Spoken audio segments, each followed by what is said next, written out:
कहानी की शुरुआत एक जंगल के दृश्य से होती है। एक आदमी पागलों की तरह इस घने जंगल से बाहर निकलने की कोशिश कर रहा था, लेकिन जंगल इतना घना था कि वहां से बाहर निकलने का कोई रास्ता दिखाई नहीं दे रहा था। वह आदमी सूरज को देखकर अपनी दिशा तय कर रहा था, लेकिन अब सूरज भी ढल चुका था। फिर भी उसने भागना नहीं छोड़ा। भागते भागते वह एक ऐसी जगह पहुंचा जहां उसे एक साइन बोर्ड दिखाई दिया।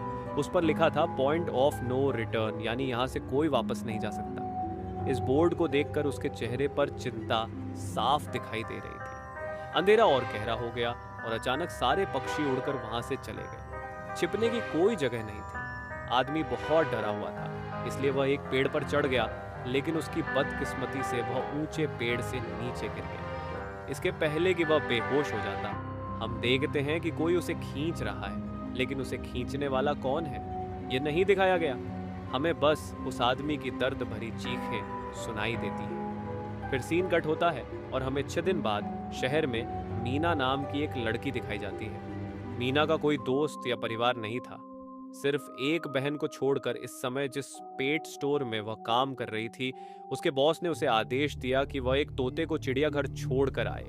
मीना ने उस तोते को उठाया और अपने घर ले गई, क्योंकि उसे अगले दिन जू जाना था। उस रात उसने तोते के साथ ही समय बिताया और फिर सुबह होते ही वह उसे लेकर जू के लिए निकल पड़ी। लंबी सड़क पर चलते चलते अचानक उसने शायद गलत मोड़ ले लिया और वह जंगल के बीचों बीच पहुंच गई। ये वही जंगल था जहां हमने पहले एक आदमी को गायब होते हुए देखा था। पहले तो वह अपनी गाड़ी के जरिए ही जंगल में अंदर तक गई, लेकिन जब उसे बाहर निकलने का रास्ता समझ नहीं आया तो उसे गाड़ी छोड़कर उतरना पड़ा। उसे लगा कि शायद यहाँ पास में कोई होगा जिससे वह मदद मांग सके। वह अपने तोते को लेकर आगे बढ़ने लगी। अंधेरा भी गहराता जा रहा था। अचानक पहले की तरह ही सभी पक्षी इन पेड़ों से उड़कर चले गए। मीना को अब डर लगने लगा था, क्योंकि जमीन जोर जोर से हिल रही थी। उसे अपने आसपास किसी के मौजूद होने का एहसास भी हो रहा था। उसने दूर देखा कि एक बूढ़ी औरत भाग रही थी। मीना भागते हुए उसका पीछा करती है और उसे मदद मांगने की कोशिश करती है, लेकिन वह औरत रुकती नहीं और भागती रहती है। मीना उसका पीछा करते करते थक गई और रुक गई। तभी उस बूढ़ी औरत ने उसे आवाज देकर कहा, अगर जिंदा रहना चाहती हो तो तेजी से भागकर हमारी तरफ आओ। यह सुनते ही मीना फिर से दौड़ते हुए उस बूढ़ी औरत की तरफ भागी। वह औरत मीना का हाथ पकड़कर उसे एक घर के अंदर ले आई। घर के अंदर आते ही उस औरत ने दरवाजा लॉक कर लिया, लेकिन यह कोई साधारण घर नहीं था, बल्कि एक अजीब सा कमरा था जिसमें एक बड़ा सा शीशा लगा हुआ था। उस बूढ़ी औरत के साथ वहां 2 और लोग भी मौजूद थे। मीना घबराकर इन लोगों से पूछती है, ये कौन सी जगह है?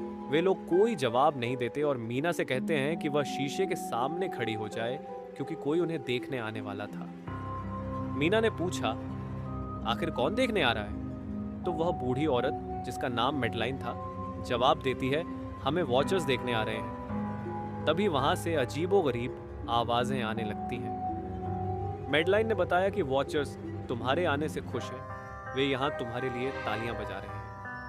मीना बुरी तरह से कंफ्यूज थी, क्योंकि जिन्हें मेडलाइन वॉचर्स कह रही थी उन्हें अभी तक ना तो फिल्म में दिखाया गया था और न ही मीना या किसी और ने उन्हें देखा था। रात गुजर जाती है और सुबह होने पर ये लोग उस जगह से बाहर निकल आते हैं। मेडलाइन मीना को बताती है, वे वॉचर्स सिर्फ रात में ही बाहर निकलते हैं। दिन के वक्त हम जंगल में आज़ाद घूम सकते हैं। मीना को इस जंगल में नहीं रहना था। वह यहाँ से निकलने के लिए आगे बढ़ जाती है, लेकिन मेडलाइन उसे रोकते हुए कहती है, ये तुम्हारा सही फैसला नहीं है। इस जंगल से बाहर निकलने का कोई रास्ता नहीं है।